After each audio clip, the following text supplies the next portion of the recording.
Hello, everybody, and welcome to Cinema Savvy. It is myself, George, joined once more by Charlie for another entry in the Steven Spielberg Retrospective. And this week, we've reached 2016's the BFG, which was also film number 31 of the series, which is quite incredible in its own right. We're 31 episodes into a series. I think this is the longest series we've ever had on the channel at this point, unless the old new series can count.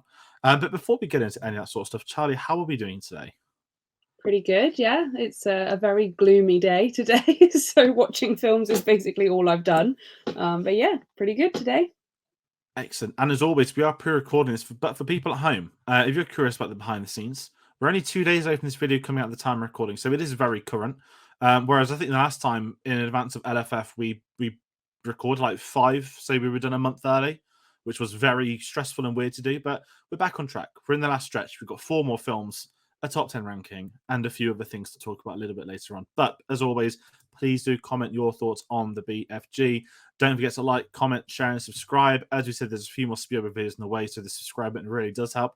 Maybe you're a big fan of Roald Dahl. Well, there is going to be a Roald Dahl film coming out at the end of November to talk about alongside, from the next few years. Netflix are doing some kind of Roald Dahl rights thing, but Warner Brothers also has Wonka. I don't know, but there's going to be more Road Dahl stuff down the line, which is kind of exciting for me as well. So, as I said, please do get involved. Let us know your thoughts on this. And if you're new to the channel, if you're new to what we do, please do find us on our social medias, Twitter and Instagram at cinema_savvy, Facebook and letterboxd.com/cinemasavvy, a link to Redbubble in that description below. But before we proceed with this, Charlie, it's lovely to have you back on this. I want to put you on the spot because I know you're a big fan.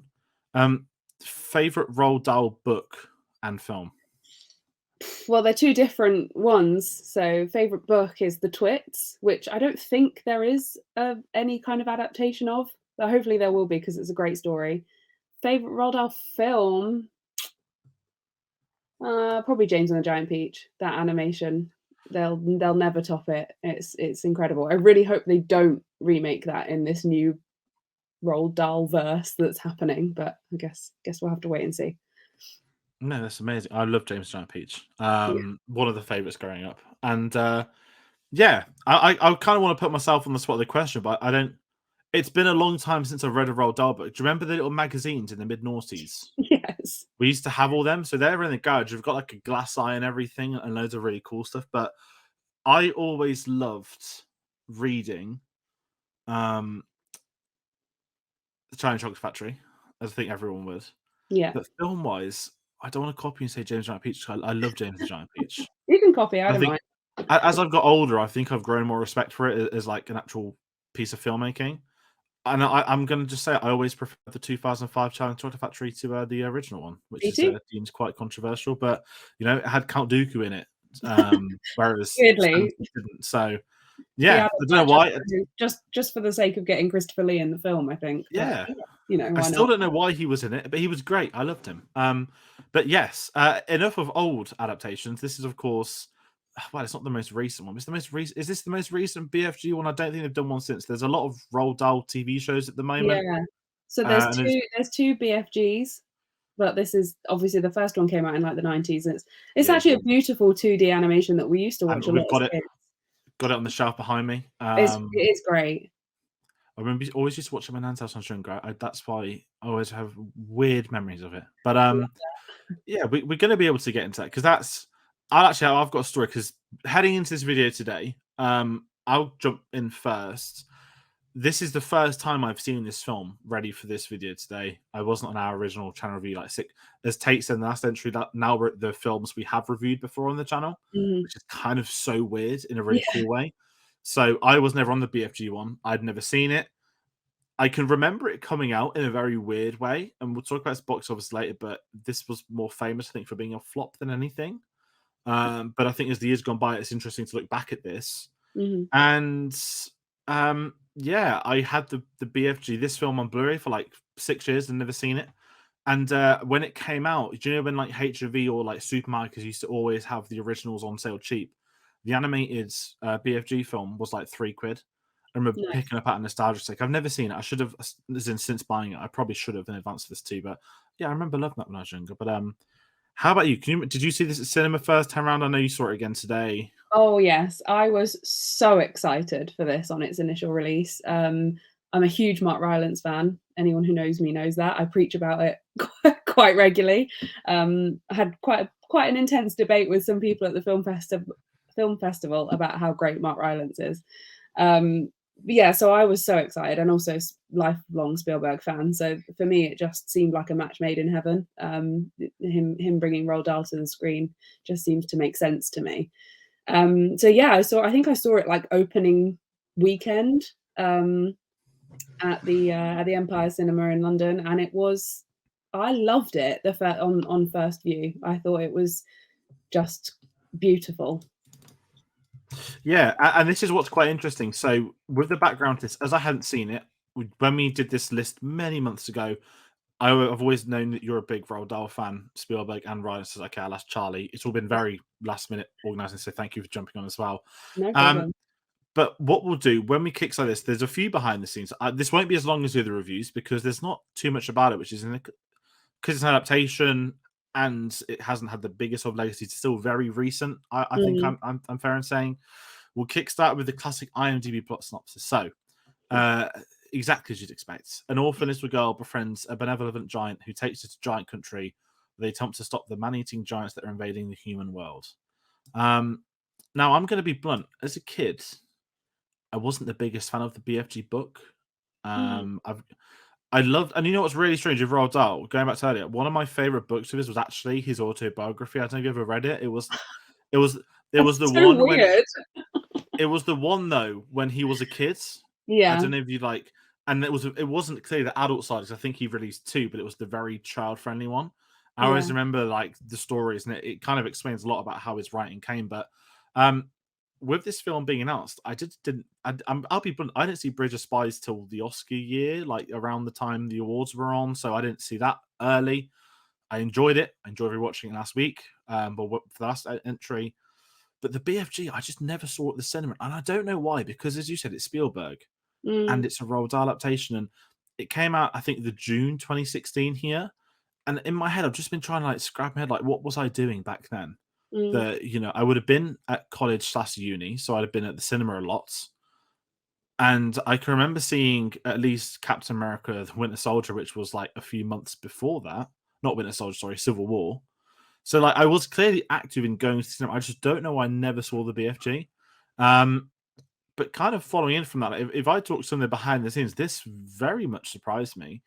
Originally, Kathleen Kennedy tried to adapt this in the 1990s with Frank Marshall. I believe it was under Paramount when they tried it, and for whatever reason, it didn't come to fruition. And then eventually in 2011, DreamWorks picked up the rights to the film. Of course, we know Spielberg owns DreamWorks and a big part of that company. So it kind of sat there in DreamWorks's. I mean, what would you call the Spielberg? He always has like 10 films that he might be working on. mm. It's kind of like a system, right? But but anything could be made at any point, it feels like.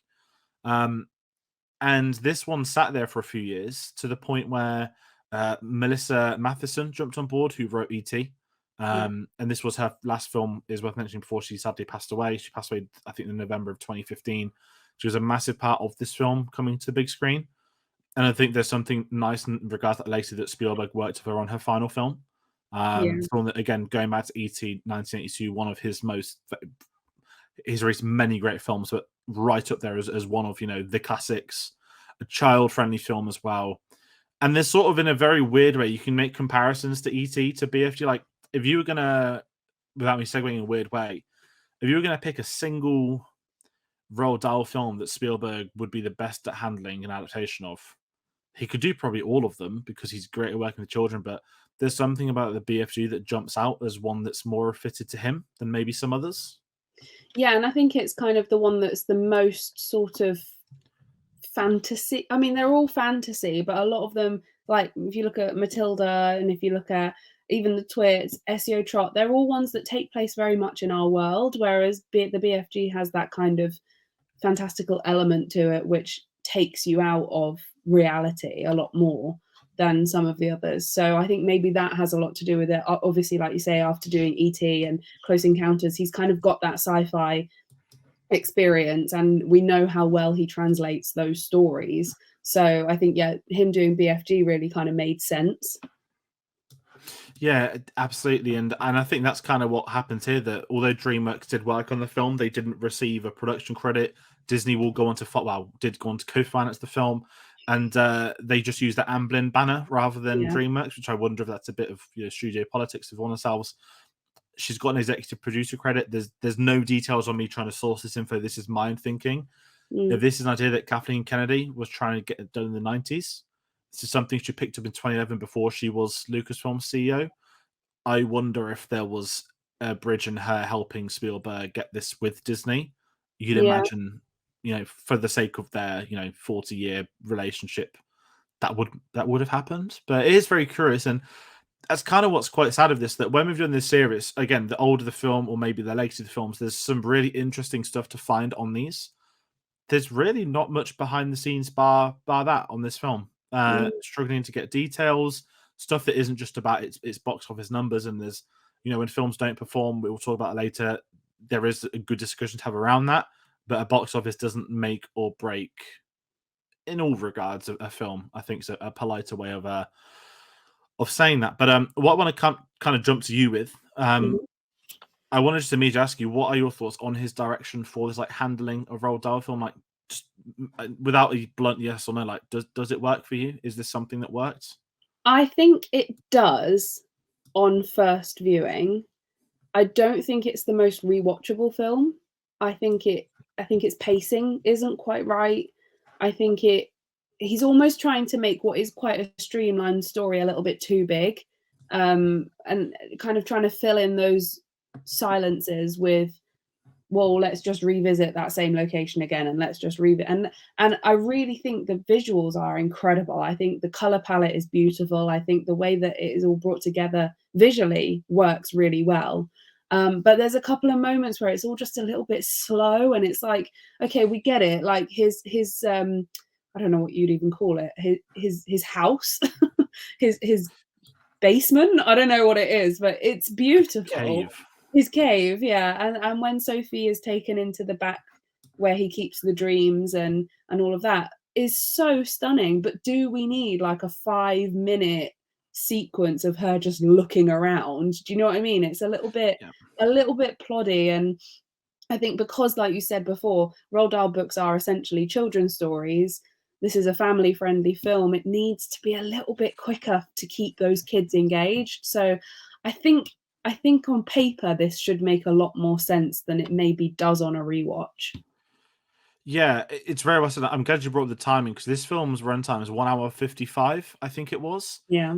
And that caught me off guard. I appreciate we don't get 1 hour 30 films like we used to, which I think is the perfect time for a family film. But even 140, 145, it did drag for me on a first viewing at least. And Mm. I haven't seen this film, and the last thing I want to be is be disengaged at a Spielberg film, let alone a Roald Dahl one. And again, one I hadn't seen that I wanted to cross off the list to see. And it's kind of how I felt in the film, that I don't think he has badly directed this at all. It's clearly not up there with his best of work. The way I'm kind of approaching it is, I know you missed out on the Tintin review. He's experimenting with new technology, and you can tell he Mm. really enjoyed experimenting with that. With this, what I was able to source is that Weta worked on it, who did all the the CGI, all the motion capture stuff for Tintin. It feels like it was that same vein of, can we do this? How are we going to do this? And I think it ended up being this weird sort of, let me explore technology use more so than the Yeah. film. That's how I've at least viewed it for me, that it it never feels set on being this, wow, here's a family story. It always feels like, here's a Look what film we I've been can working. do. Yeah, and I think this really sad problem of that is, because it worked amazingly for Tintin, that was very successful, and it didn't for this. Mm. I just, and I hate saying this because I'm not a kid. You have to ask kids and show this to younger people. But is this a film that young people would have enjoyed in 2016? And by its box office, I have to say no. And that's why I really should be trying to see right now what else came out in that summer of 2016. I've got a horrible feeling it's going to be something like Minions, Ugh. There's just something, you know, like what's the animation 2016 was company? Moana, I think. I'll find out. I'll find out. But do you see where I'm coming from with that? Because it looks great. Yeah. And I And think as well, if you were to give like a group of 7 or 8-year-olds the choice to watch this one or the 90s animated one, they're gonna be so much more engaged into the animated one, and not because it's animated, but because it's funnier, it's quicker, it's got music as well. I think this film really could have benefited from a couple of songs. Roald Dahl wrote poems into his stories. There's no reason those can't be adapted into songs in films. They work so well for a younger audience. Um, and I think that's where it falls short. I think it, or maybe to an extent, it doesn't quite understand what its audience is. Is this film for young kids? Is this film for adults who read the book as kids? Is this for families? You know, it's not entirely sure who it's appealing to. And I think that's probably the biggest problem. And I agree, the runtime. I don't know why people think that because a film is live action, it has to be longer than 90 minutes. 90-minute films work for a reason, you know, and Roald Dahl's stories are very simple, beautiful, incredible, one of the greatest authors this country's ever, you know, published, but they have got that element of simplicity, and there's no reason any filmmaker needs to think that they need to build on that, you know, unless it's Tim Burton bringing in Christopher Lee just for fun. yeah, I've just had a look. 2 weeks before this, Finding Dory came out. Finding Dory grossed over $1 billion. It's Also always a Disney. Disney. Yeah, You can't compete with Disney in the summer. but and that's what's sort of weird is why release another Disney film 2 weeks after the last one? You know, that's my Well, because question. this Because doesn't have Disney's name on it. So despite the fact that they're funding it, it's not a Disney film. They're not they yeah, would much rather a Disney animated or a Pixar animated does better than something that they've just thrown money on. yeah, and I think that's the problem inherently is that I just don't think it had the audience, and I don't think Mm, they went for it, which is a shame. And you know, Finding Dory, that was massive. Summer 2016, we had a chat before live about Star Wars Celebration, and now I'm just getting proper flashbacks to actual Star Wars Celebration because all the films out of the ones I remember coming out around that time, which was a very good time. Um, but yeah, and that's the kind of weird thing to me that going back to my thoughts on the direction, I don't think it's badly directed. I just think there's been a breakdown of who's the audience. I think it yeah. feels like it's been made on a personal level, to not personal in terms of story, but again, as we said, here's what we can do. Because just jumping into like the visuals, I Mhm. love the designs of the giants, Yeah. the concept of the world. It didn't look uncanny valley because at least with those, they're obviously, of course, they're fully grown. They can look however they need to look. Um, I can't fault that. I was expecting to go and thinking, oh, well, we're gonna have this really awkward. They've not quite done it yet. A bit like a Kurt Russell in Tron Legacy, which I love. But you know when they jump out for the wrong reason. But the actual like integration with Wes's CGI and I almost called them the trolls. That's because Warcraft came out at a similar time. It's not that. But yeah, I mean, I kind of want to jump in. Let's just talk Mark Rylance because Okay. again, I hadn't seen him in much. I still haven't seen any of his theatre plays, and haven't seen an awful lot of his films. But when I saw the first the BFG, I wasn't as familiar with Mark Rylance as I am now. So when this came out, it meant nothing to me. Obviously, I didn't see it anyway. But as the years gone by, I sort of look back in amusement, like they got Mark Rylance to do a BFG film, and you just mentioned it to me before, like the whole motion capture vibe. That for somebody that's had a very, I don't want to say like protected legacy because I hate terms like that, but for somebody who's quite specific with the projects he picks, I think it's a very fair way of maybe arguing it. Yeah. This is one that I want to say surprising, but it doesn't because inherently, certainly 20 US viewers in the UK, like the Roald Dahl books are very highly regarded in literature. And I'd Mhm. imagine for British actors to be offered leading roles in Roald Dahl adaptations is probably a very, I don't want to say high point because that also makes it sound like it's a bit too weird, but they're stories that are generational and they will Yeah. continue to be so. And I can see why he took this role on, but I'm in a weird vibe with his performance. Like he wasn't bad by any stretch of means. I don't think he was great in it, but it's not uncanny valley. But there's just something off. I don't know if it's because you've got an actor I'm now familiar with and a book that I kind of know, or is it just the fact it's come together. I don't know. I mean, how do you feel? Because it's a stranger. Because I don't dislike it, but I don't like it. I'm in this very weird grey area with it. You're in limbo. You're in Mark Rylance Yeah. limbo. I think as well this might be something why the another element as to why the film suffered, because Mark Rylance at this point was not a big net. I mean, he's an incredibly well respected actor if you know who he is, but generally, are people going to be like, we need to see the new Mark Rylance film back in 2016? He hadn't done films up until Bridge of Spies. He was new to this medium completely. So I'm wondering if maybe, I mean, I don't know who else they could have used, but you know, like if it was, I don't know, Leo, people want to see the new Leo film, but do people want to see the new Mark Rylance film at this point? You know, I know it's only what 6 years ago, but anyway, that's just kind of a side thought. I'm wondering if that maybe also had an effect on the box office numbers. I think he is quite honestly incredible in this role, and I know that that's quite a bold statement because a lot of people say he's just Mark Rylance in this role. Like he sounds like him, he looks like him, you know, but to be able to go from being this high esteemed Shakespearean actor who will not do films unless Spielberg asks you to do Bridge of Spies, to then put on a motion capture suit at that point in his career, he doesn't need to do this film. This isn't because he hasn't worked in a while. This man is hugely in demand. I think he was still creative director of Shakespeare's Globe at this point. You know, like this is a crazy role for him to have taken on.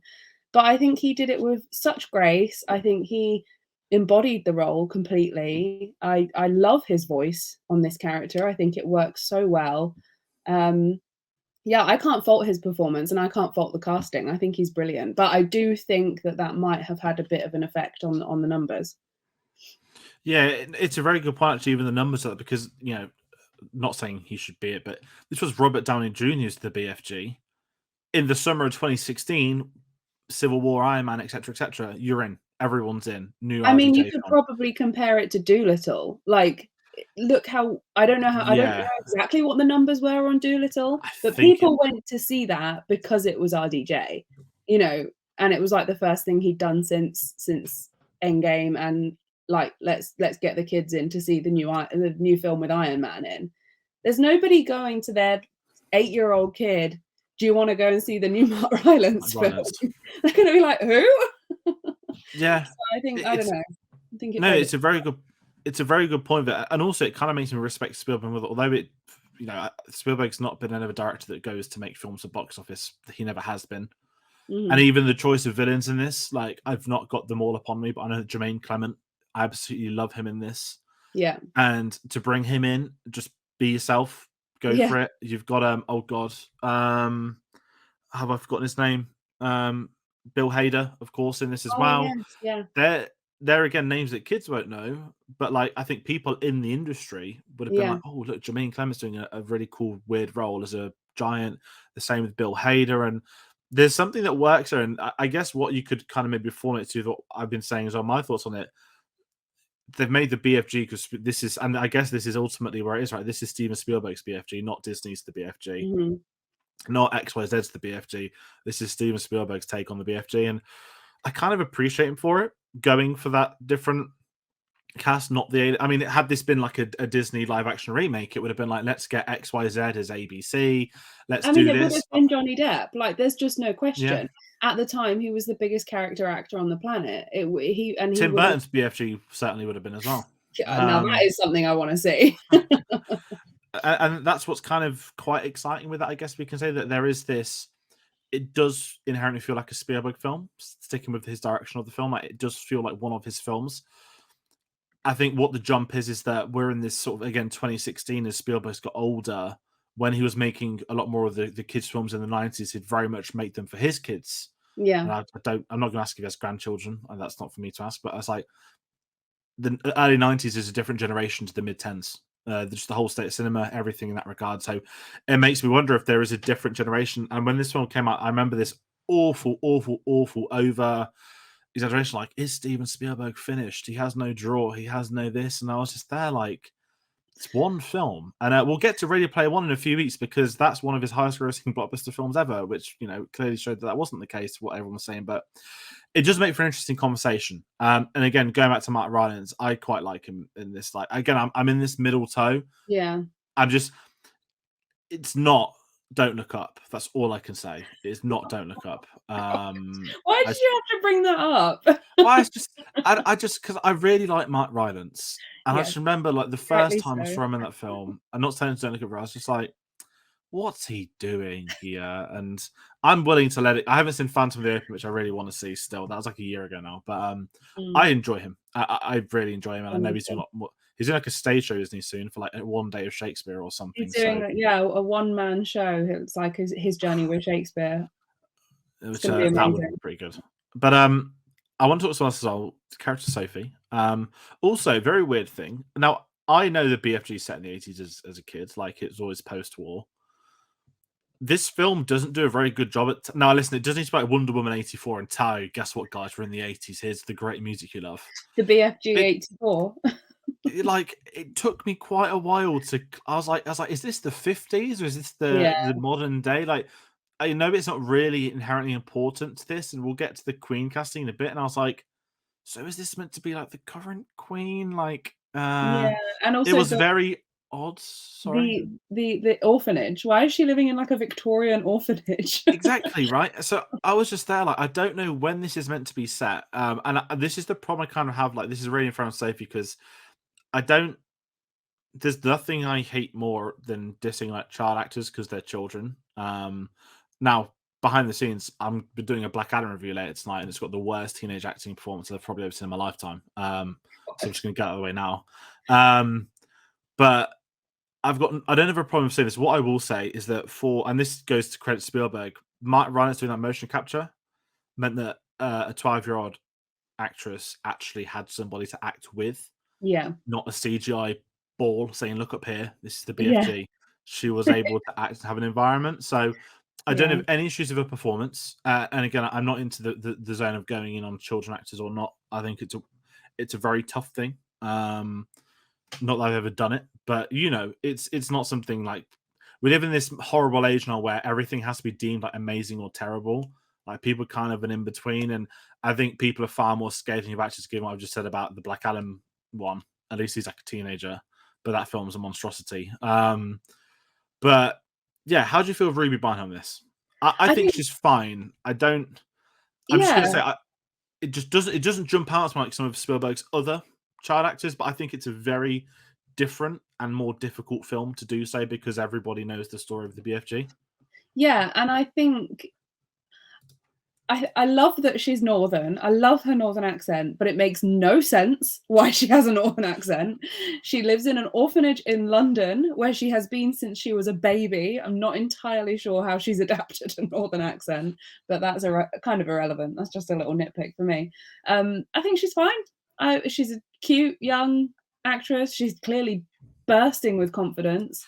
And I remember when the film was coming out and all the press and the sort of campaign that they went on with the release, the clear chemistry between her and Mark was so comforting to see. Like I get the impression that he does make people feel quite at ease on set and on stage when he performs with them. And I know he's a big supporter of bringing underprivileged performers into the industry. I'm not saying Ruby Barnhill is underprivileged, but I just mean I know he has got quite a lot of passion there for young performers. So I think that kind of comes through in the performance. I think there's quite clear sort of a friendship chemistry between them, which is really nice to see. But yeah, I'm quite sad. I had a look at her IMDb and she's really not done much since, which I think is such a shame. Because I think she's talented and she's confident, and this must have been huge for her when she landed that role. Yeah, she was, I think, 12 by the time the film came out. I think she's 18 now. And I think with kid actors, you never know if it's something they wanted to do when they were younger and then didn't want to do, or is it something they haven't been able to get work since. Some of them pop up years after, and we never know. So I guess we could say time will tell. But it is It is interesting, as you said, because it's not a bad performance, and you said the chemistry's there, and I think this goes back to that dynamic of when you're on set with actors with motion capture, it just creates a whole new way, and I think having Spielberg as the director, like if there'd be any concern apparently, well, like you're on a Spielberg set, he knows how to direct young actors. He's done it for most of Definitely. his career, Yeah. and it's still the case as he's got older as well, and sort of following up Sophie, there's not that many other characters to talk about, but we all speak very weirdly about the Queen. Only because this is the first film. I guess this is. I don't want to make this political, but this is the first film I've seen with the Queen in it, who's obviously not the real Queen, but it's set while she's alive, and obviously she's not with us anymore. So I will say it was very weird. Is that a weird thing to say? Like, I No? was like, oh yeah, like in 2016, like I know it's really stupid, but we're still gonna figure it out as the years go by. Like we just did the massive Bond anniversary, and obviously a looming question the Bond fans have is the next one will be the first time in James Bond history that it's a king, even going back to the books being published in '53. Um, it felt weird, not in a weird way. I think it goes back to me to that year thing. Like, is this meant to be set modern day or the Mm. 80s? Because I mainly know Penelope Wilton from Doctor Who when I was younger. She played, I'm pretty sure, the Prime Minister. You don't remember her from Shaun of the Dead? Yes, she was in Shaun of the Dead as well. But I always remember her from Doctor Who as well. But I was like, oh my god, it's from Doctor Who, and I was like, oh, she's playing the Queen. See, But for me, she'll always be Downton Abbey. So playing the Queen just makes sense because she plays a very sort of upper aristocratic class. character in Downton Abbey. So I think I love Penelope Water. I've always really liked her. I think she's great, and she kind of brings a little bit of a sort of comical spark to the scenes with the Queen, and I think it's quite cute. It's quite endearing. And I think kind of with me following that as well, it makes me this is a film with the Queen in it that isn't like, look, it's the Queen, one Yeah. scene actor done. I like the fact that she's kind of involved through to the end. Again, I've not read the book since I was a kid. I, I can't remember if that happens in the book or not. I don't know. But again, it was one of those things like just because of where we are now, a lot of media is going to change, and this is going to happen a lot over the coming years when people are going back to old films and Mm, well, I say old films, current films, films that maybe even been shot today. yeah. It's going to be, the Crown season's coming out in a couple of weeks, which is going to probably be very weird viewing for a lot of people as well. Um, it's interesting way, and I think again, Roald Dahl, that British, history publication. I mean, you were there mid order open the festival this year, and when me and you spoke, it made sense. It's a Roald Dahl adaptation. It's the London Film Festival. They go hand in hand with one another to have a world premiere, and I think it was the correct choice to have it at the start or end of that festival. Um, but aside from that, I don't have any other characters I really want to speak about directly, unless you've got any. Again, it's a family like children's film. It's not as in dated or as in depth as some of his other ones, but um, I do have an incredible 90-year-old I want to speak about, Mr. John Williams, Again. who does return. So when we did Bridge of Spies, of course, that was his first Spielberg's first film without him since Color Purple in '85, and obviously, I believe it's because he was, I think, both ill at the time, and there was Force Awakens crossover as well. Of course, Star Wars coming back, and with this one, he recorded the score to this after Force Awakens was done, before Last Jedi, and oh god, I've forgotten his name. The basketballer who passed away a couple of years ago, who did the Kobe. Kobe No, Bryant. Kobe Bryant. Yeah, he did that. Do you remember his short animated film when he retired from Yes. basketball and it won an Yeah. Oscar? John Williams did the score for that, so he did this Oh, followed wow. by that. And again, like John Williams, at this point, he's in his like mid 80s and he's still smashing out films, which is great to see. I don't have much to say about the score. What I can say, when I was watching it, you could hear it was a John Williams score, and again, is what John Williams is the best at. Him and that adventurous type orchestral music with a Spielberg visual, they go hand in hand, and I can't fault the score in that respect. But at this point, he's obviously getting older in a non-horrible way, and it's just nice that he got to be able to do this with them. Yeah, it's definitely got the John Williams flavor about it, but I don't really think it's that recognizable. I think if you were like played a John Williams playlist, you would get to this one and be like, "What is this from? I don't recognize this." But you could, like you say, it's Williams music. But it just kind of fits in with the whole tone of the film, as his music always does. No, definitely, and we'll be able to talk about him for the post for the next one, because against the time where he dips in and out of some scores and some not. But heading into the legacy of the film, spoke about this a bit. Okay, box office. So a budget of 140 mil, which did astound me. I was very surprised it says that expensive. I guess the visuals, the rest of the digital, and I think probably. it was 3D. Was it 3D? Yes, it was. No, yes, it was. Good shout with that. It was part of the 3D boom. Because of course Tintin had been 3D too, so Spielberg has tinkered with it. 140 mil budget, and it grows worldwide 195. Now, we spoke about a few films out at a similar time, which I think would have contributed massively. They reckon its box office run it was a loss of 70 to 90 mil. It's a hit. Which is quite a hit. And you know what I'll say, Spielberg's not really had box office bombs, so I'm not in a position to care. And also, no one's going to look back at his career and say, you know what really ruined his career? The BFG. It's no, just most people will be like, oh, I never saw it. Yeah, exactly. And that's it. And, you know, it's not even Indiana Jones 4, which some would argue is his worst film. That's still made like Definitely one of his highest. It's one of his highest grossing films as well, that's the sheer irony of all of it. So, you know, it's somebody that is just a film that hasn't worked out in the long term for the studio itself, but by any stretch of imagination, I mean, he's still working with Disney. He's done films for 20th Century Fox, who are obviously now Disney. So it's not like it ruined a relationship between them. It's not like he's cut off Kathleen Kennedy and never spoke to her again. They're still best friends.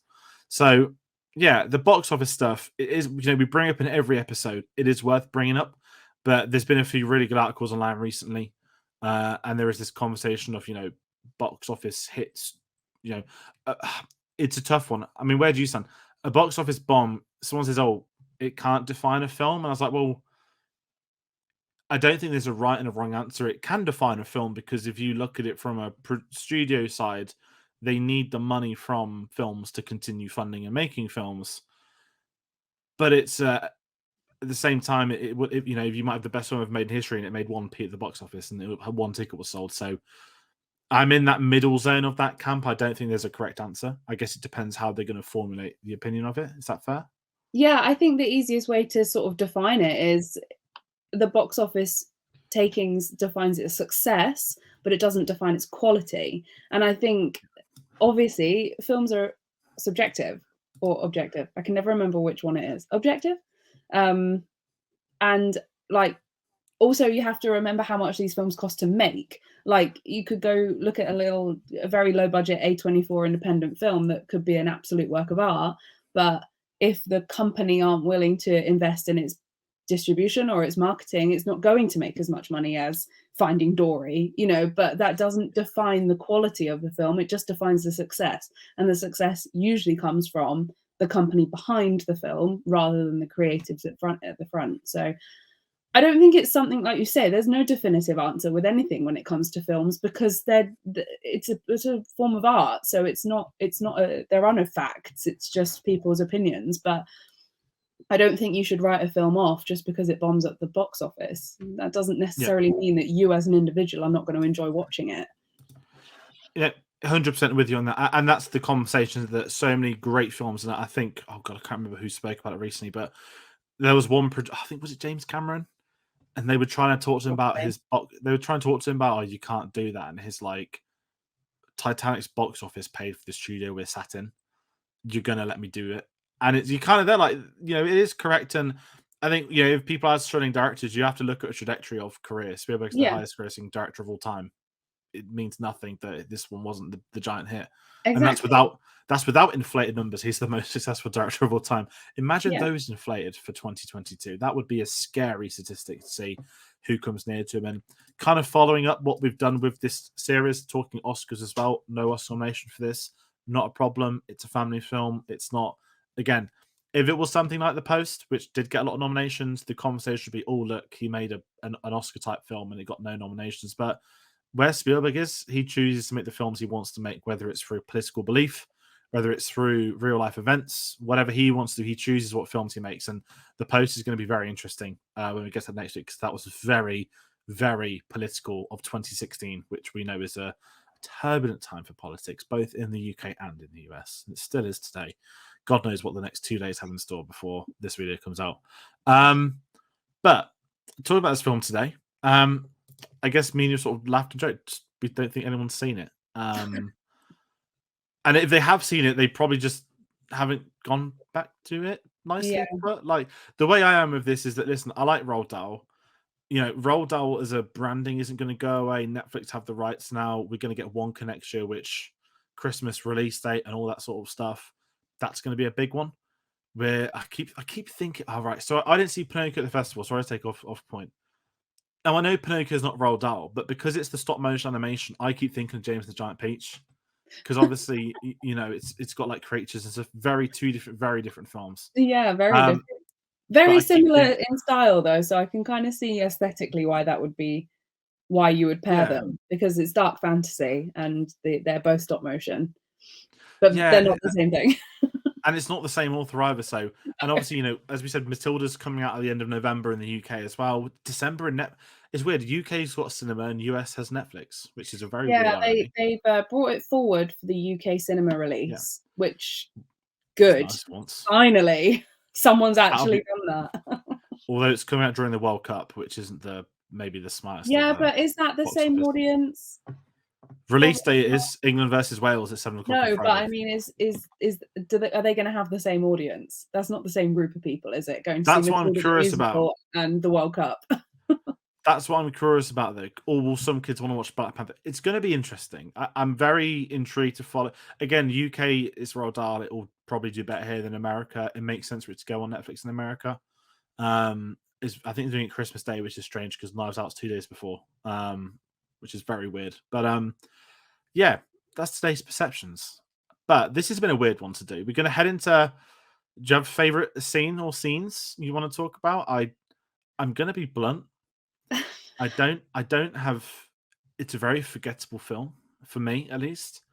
What I will say is, I liked him going on the run across London at the start when he was like hiding as the trees, turning off the lamps. I liked that sort of stuff. I enjoyed the giants when we spent time with them and then being stupid. But aside from that, I don't actually have like a scene to me that popped out as like, wow, like this or anything like that. It's a very neutral film for me in terms of my opinions on it.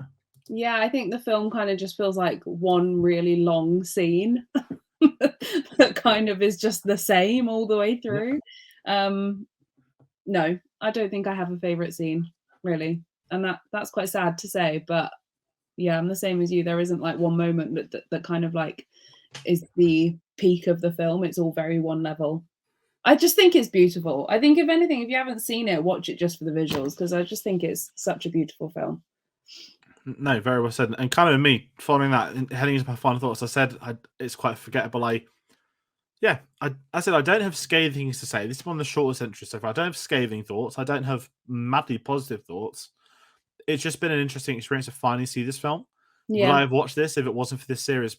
Probably not yet. Maybe at some point. Maybe if there was a Roald Dahl bit of hype, I really wanted to get on to the back and finally see. But for me personally, this isn't one I'll probably go back to in the future. I am kind of really curious to watch the animated one, but I've been saying that for 6 years, which is why I still haven't seen it. So, yeah, very very neutral from me. It's it's just it exists in my mind, and there won't be much more to that because again, not every film has to be great, and every film has to be terrible. To me, it's just I think it's just an average film, which is kind of sad but understandable. Yeah, I think if you can't be bothered to get out of bed on a Sunday afternoon, put the BFG on. It's one of those kind of like, oh, I just can't even be bothered to think, or put the kettle on, whack this on. You'll probably nod off in the middle, but you won't miss anything vital. Like it's a completely harmless film, but it's not great and it's not terrible. It's just very much what it is. No, definitely. And that's going to do it for today's review of the BFGs. So please do comment your thoughts. Maybe you massively disagree with us. And if you do, please comment them. I'd be curious. I would love to know if this is anybody's favourite film. So if this is your favourite film, please let us know.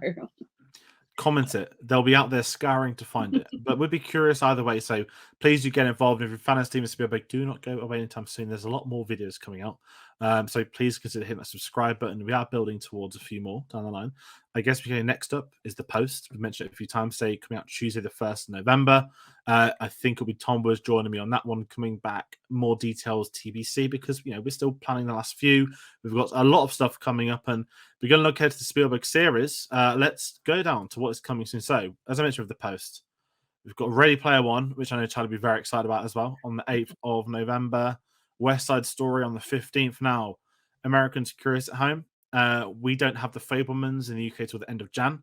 So the series kind of ends on an awkward note with the top 10 ranking video coming the day before the Fabelmans comes out, which actually might benefit Americans at home. There might be people curious about what people's favorites two other films are, but we're heading into the final stretch of the series now.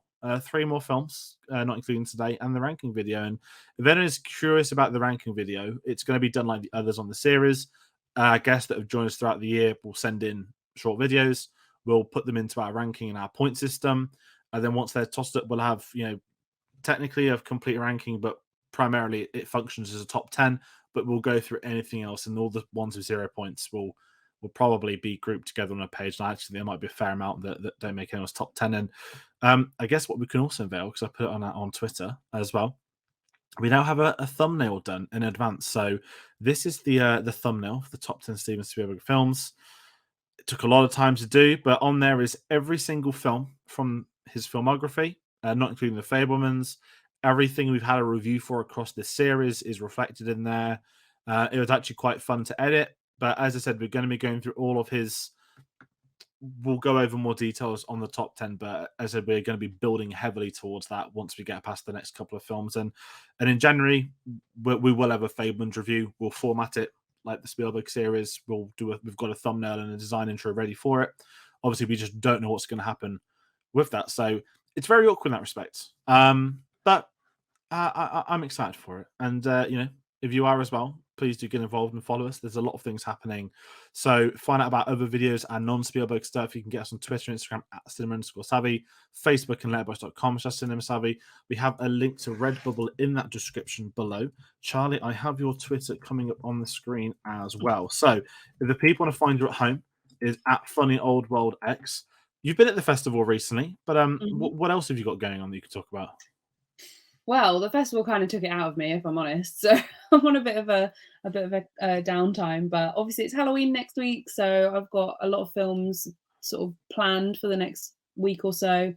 Tomorrow, I'm going down to Picture House to watch Coraline on the big screen, which I'm very excited about. And I watched The Lost Boys last week at the cinema as well. So getting all those Halloween films in.